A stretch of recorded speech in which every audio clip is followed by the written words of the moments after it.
চারপাশে প্রচুর মানুষের সাথে দেখা হবে, অনেক ভিড় ঠেলে এগোতে হবে, অনেক রকম কথা কানে আসবে। শুধু আপনাকে যেটা করতে হবে সেটা হলো ইগনোর। জীবনে কিছু মানুষ আবর্জনা ছড়াতে আসবে, তাদেরকে আগাছার মতো উপড়ে ফেলে দিতে হবে।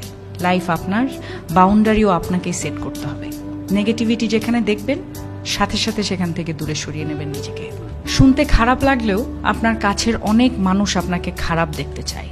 তারা চায় সহানুভূতি নামক মলমের তলে একটু কাটা ঘায়ে নুন ছেটাতে। আপনি সিম্পলি সেই সুযোগটাই দেবেন না।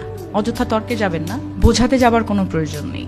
আপনার সামনে কেউ যদি বলে আপনি মূর্খ, তাই মেনে হেসে বেরিয়ে আসুন। ওই যে সময় আর এনার্জি বাঁচিয়ে নিলেন, ব্যাস কেল্লা ফতে। যে যা বলছে শুনে নিন, আর মুচকি হেসে শির দ্বারা সোজা করে নিজের সিদ্ধান্তটা নিজেই নিন। যারা নিজের সিদ্ধান্ত নিজে নিতে পারে তারা আসলে জীবন চেনে, বোঝে।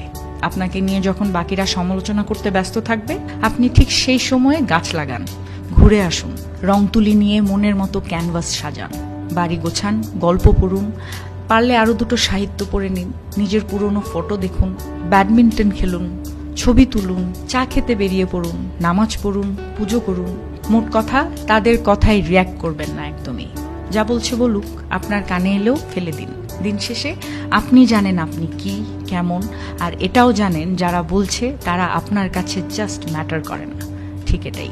একটা বাউন্ডারি সেট করুন, একদম যাদের বা যার বুকে মিশে আপনি একদম শ্বাস নেবেন, যার সামনে আপনি আয়নার মতো দাঁড়াতে স্বাচ্ছন্দ্য বোধ করেন, শুধু তাদের কাছে এক্সপ্লেইন করুন, শুধু তাদের কাছেই ঝুঁকতে শিখুন। কারণ হয়তো তারা বা সে আপনাকে খারাপ দেখতে চাইবে না। বাদ বাকি দুনিয়াকে একদম ঝেড়ে ফেলে দিন।